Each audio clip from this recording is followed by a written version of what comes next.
Tonight, Donald Trump plays a throwback, declaring that he'll lead a movement to eliminate mail-in ballots. Mail-in ballots are corrupt. Mail-in ballots, you can never have a real democracy with mail-in ballots.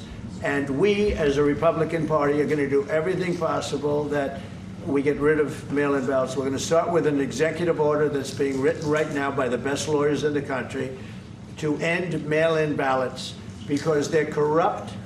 And you know that we're the only country in the world, I believe, I may be wrong, but just about the only country in the world that uses them because of what's happened. Massive fraud all over the place. Mail-in ballots are not corrupt. Fraud rates in federal elections are tiny, and dozens of countries use mail-in voting, despite what Trump claims. So why is the president suddenly so amped up about this again? Well, apparently someone got in his ear. Someone with a history of fair elections and a wealth of knowledge when it comes to election integrity. Vladimir Putin, smart guy, said you can't have an honest election with mail-in voting. And he said there's not a country in the world that uses it now. Yes, Mr. President, he would know, because you'll recall that Vladimir Putin changed Russia's constitution to remain in power. Many of his opponents are either dead or in prison or in exile. Russia is notorious for vote tampering, restrictions on monitors, and rampant voter intimidation. And yes, Russia has interfered with America's elections. But perhaps the most important point is that it's unclear what the administration could actually do to end mail-in voting, since that power belongs to the states. Just ask the Constitution. Joining us in our fifth seat at the table is Sam Sater, host of the Majority Report. I don't know if President Trump forgot that he did this, but let me just play it. This is September 2024, about a year ago, when he said this to his own supporters. You know that absentee ballots are about to go out in North Carolina? In other words, it's time to start thinking about let's vote. So important. This will be the most important election in the history of our country. So whether it's mail-in ballots, early voting, voting on the day, you got to get out and vote. We want to save our country. We're the only one going to save it. That other group of people, they're going to destroy our country. We can't let that happen. Go out and vote for Trump. Mail-in ballots. He was fine with it. Well, it was because his Republican strategists were panicking because they realized that they were going to lose without getting those mail-in ballots now. And I would imagine this time around, those same Republican strategists are also panicking because if he goes out there and starts to spread the word that mail-in ballots aren't going to work, this is going to be a real problem in the midterms for those Republicans. Plus the fact that he has no authority to do this. I mean, he tried to pass he wrote up an executive order a couple of months ago to deal with the voting, and he got shot down by 2 different federal judges. So there's really there's no path for him here, and it's sort of fascinating that all it takes is one suggestion from Putin. I mean, what were they doing talking about 2020 during these meetings? Like, he's like a cat. Like no object permanence here. Where were the staff to remind the president that it's actually not true what he claimed, which is that the federal government let me just read it actually. Remember, the states are merely an agent for the federal government in counting and tabulating the votes. They must do what the federal government, as represented by the President of the United States, tells them for the good of our country to do. That is not at all what the Constitution says. You know that because you're a conservative. Abby, I agree with you. States have a huge role to play when it comes to elections. We also know that in 2020, as a result of the COVID pandemic, a lot of states went very aggressively in the direction of mail-in ballots. Which they are entitled to do because they are in charge of the time, manner of the elections. They are in charge of that. Even the U.S. Election Assistance Commission has studied mail-in ballots and said that there are a certain percentage, I believe like 500,000, that probably aren't ultimately delivered to their final destination. So I'd put this question to all of you. If you won the New York lottery, would you mail in your $1 million winning lotto ticket, or would you want to take it physically to the office to cash it in? I think if anybody wants to ensure that their vote is counted, the best way to do it. Well, then what about That was a terrible analogy. What about the Democrat Attorney General of New Jersey, who just an hour from here in Paterson, New Jersey, there was corruption and they're investigating voter fraud. Because there was a politician who used mail-in ballots to try to steal the election. Voting is like I like the lottery. Let's talk about why that analogy was just terrible. So like voting is a right and playing the lottery is a privilege, right? Those are two vastly different things. And the right means that you should make it free and fair. Everyone should have access to it. We should actually be trying to make voting as easy as possible so that we're more inclusive. Things like Oregon is what we should be talking about, where they have Tobias Read and automatic voter registration. That's where we should be going with this, not necessarily trying to crack down on it. Yes, we want to eliminate voter fraud, but if we want to go back to 2020, and the great irony in this, and I haven't heard either one of you all, neither one of you all have said a bad thing about Vladimir Putin tonight. Neither one of you all. And Vladimir Putin is someone who literally has killed his enemies, has killed his political opponents, has pushed them off roofs and poisoned them and all of these things. And he is the one who said that this is something you should deal with. And he went on Sean Hannity and I quoted did say, by the way, that I believe the first comment I made was that he was a tyrant and shouldn't be trusted. You're drifting from. You know what? You're drifting with I Vladimir give you Putin. credit. I was this really is not talking about about Vladimir Putin. This is about voter fraud. Say something bad about Vladimir Putin. It is He's a about bad voter guy. fraud. But let's hear Not just one Patterson. example. I'm going to give you 5. In Patterson, New Jersey is the one. Just 5? No, more. That's it? I found a bunch. How many votes have we Sioux got? City, Iowa, North Carolina 9, 2018, Appalachia, Virginia 2006, Miami mayor was overturned in 97, Bridgeport, Connecticut was just overturned. Okay. Not every ballot. So Joe, tell Let me me finish that. Not where every the, ballot. Tell me the degree to which mail-in voting I'm telling you. fraud was enough to change the result of a presidential election. Where is that? I can't pronounce the name. In Michigan, of a in Miami, presidential election. But not every election is about the presidential race. We also elect people at the state, federal, and local level. But the point I'm trying to make is that Trump is making this statement let me finish based the point. on Joe his Biden own experience. Let me finish the point. Not every ballot mailed in is fraud.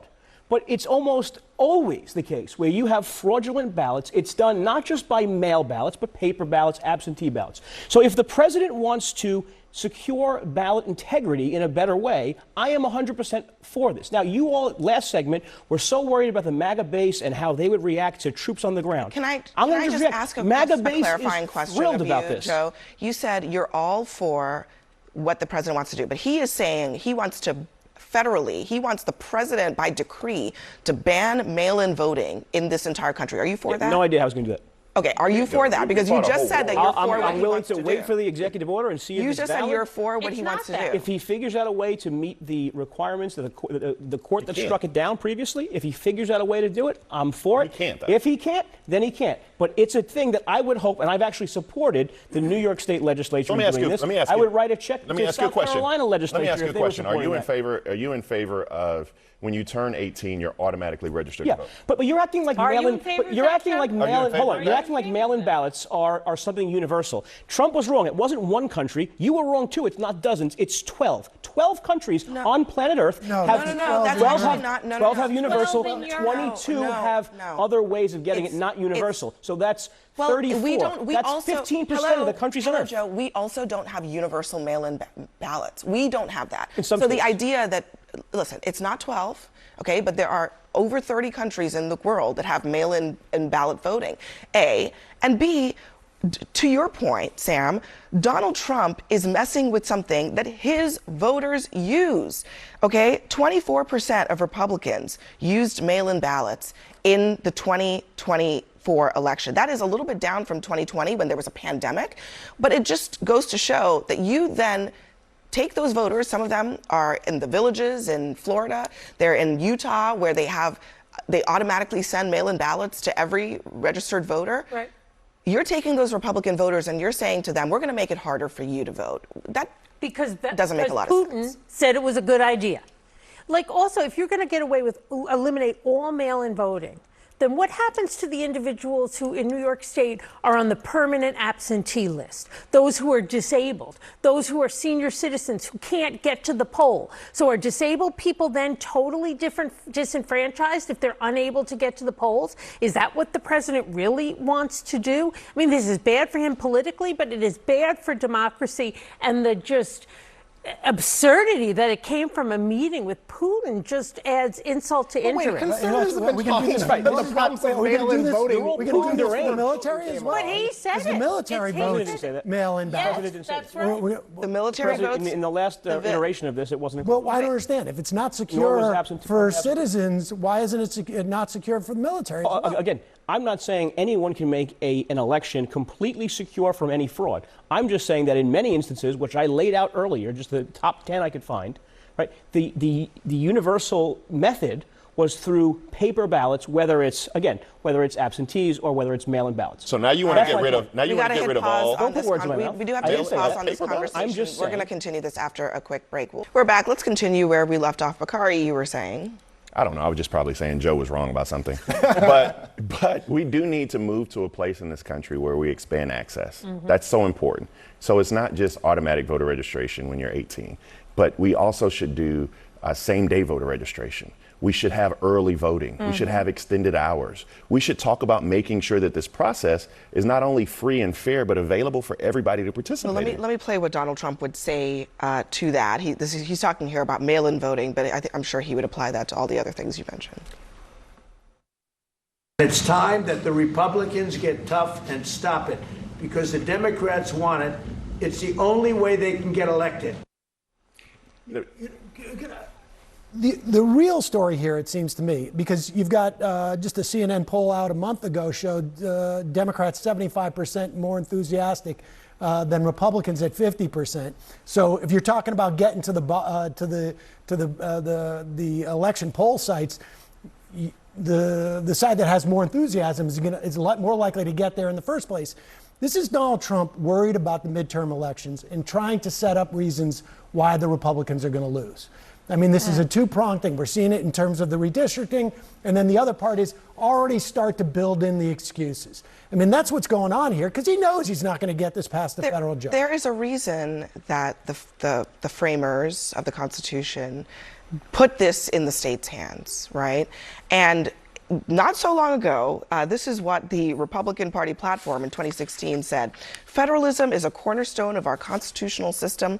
Every violation of state sovereignty by federal officials is not merely a transgression of one unit of government against another. It is an assault on the liberties of individual Americans. Now, here we are in 2025, and Donald Trump is saying the states are just vessels to do what I want them to do. The states are a laboratory of democracy. And okay, that's not what he's saying. He's saying I'll tell you what the I'm states. saying. I'm asking you about what he is saying. He is saying the states are agents for what I want. I don't know if that's the correct interpretation. It's either right or wrong. not. Is it right or is it wrong? Is really the question I'm asking you. Well, here's what we should be striving for. You don't want to answer the question. Here's what we should be striving for. I'm just asking you. But like, no, Bakari? for real, hold on one second. Because listen, I presume you were a Republican before Donald Trump was. So is it right or is it wrong what he said in that post about the role of states, and specifically the role of states when it comes to elections? No, states should be in charge of elections. I agree with you on that point. I said that. So what I think we should see, you outlined a whole bunch of policy ideas. I think one that I would add, and I hope you would agree, is that we should clean up the voter rolls, which when you automatically add people and people leave the state, I think you would want to remove them, correct? I mean, that seems like a common sense solution. There have to be checks and balances, because what's happening right now, when you look at states like Georgia and massive voter roll purges, there are individuals who may not have participated in the last election or maybe didn't get their mail or maybe moved. And the problem with voter purges, just so you're extremely clear about it, is it disproportionately affects poor people, people of color, transient folk. And that, for me, is a fundamental problem. So if there is a way to do it efficiently. Well, I'm sure with the technology we have, the last point I'll make, Abby, on this is the Heritage Foundation has an election integrity scorecard in which they grade the states based on, and when you look at that, the states compete against each other based on, you can see how each state ranks on their, you may disagree. Look, a group on the left can come up with their own scorecard. My point is that I agree with you. Let's have the states figure out the best solution for voting, and then we can have them compete against each other. Look, I mean, to your point about the Heritage Foundation, here's a bit of a sampling of what they found. They looked at 25 years of Arizona voting and found 36 cases of fraud. Georgia, 27 years, found 34 cases of fraud, so on and so forth. Not saying that there's no fraud, but A, that a lot of times, most of the time it gets caught, and B, most of the time. How do you know most of the time? Hold on. Okay. That's an assumption. Well, provide some evidence to the contrary. Well, I can't, but you can't either. That's my point. Well, how do we know there isn't fraud actually, throughout the I mean, entire Well, election? there probably is. But Listen, I'm it's in been favor of 20 the countries years. where you have to dip your 20 hand in years the the inkwell Republicans have been to trying which to you do voted, this. and then George you have it on Bush you. fired a bunch of U.S. attorneys because he insisted that they find voter fraud in their states. And when they couldn't find voter fraud, they ended up firing a bunch of them. You don't think that all these Republicans who have, to whoever's point that was, for decades been railing against mail-in voting, who've been looking for voter fraud, you don't think Jimmy that after, Carter was even hold on a second, after all these years, you don't think that someone would have come up with that massive fraud that you're claiming? Even Donald Trump, who in 2020 claimed in this fabulous conspiracy that there was so much fraud that But he massive just needed is to subjective. find just enough votes in Georgia that Massive he would is have won the election. subjective. If Why would I they have pointed not out- found the fraud, I Joe? pointed out a number of instances where elections were overturned based on fraud. Maybe that's not massive by your Okay, definition. but it's not. That's massive. But that's hold on, massive by my definition. But Joe, guys, I but think hold on we- a second, Joe. You could weigh it. I'm just just saying give me what my one second position on this because Joe, you laid out. I'm just going to acknowledge what you laid out. Have been some cases where this has turned elections, but it's turned elections in cases very local places where we're talking about a handful of votes. And yes, so absolutely, matter. it matters. I'm not saying it does not matter. But what I'm talking about is a policy from the president that is saying that we should ban a practice nationwide because of his invented belief that there is so much fraud that it is poisoning every election in this country. That is fiction. That's fiction. Can I chime in just for 1 second because I think we're using the wrong metric. And this is what's been bothering me the last two segments, and it's finally clicked. Like, we're talking about the remote instances of voter fraud when we should be talking about voter participation. And if you want to talk about mail-in ballots and where it's done well, all you have to do is look at the state of Oregon. Everybody in Oregon gets a mail-in ballot. They had 80% in 2020, 75% voter participation. And no evidence of rampant fraud. And no evidence of rampant fraud. Americans can actually get their ballot and mail it back in. All right, I've got to leave it there. Everyone, thank you very much.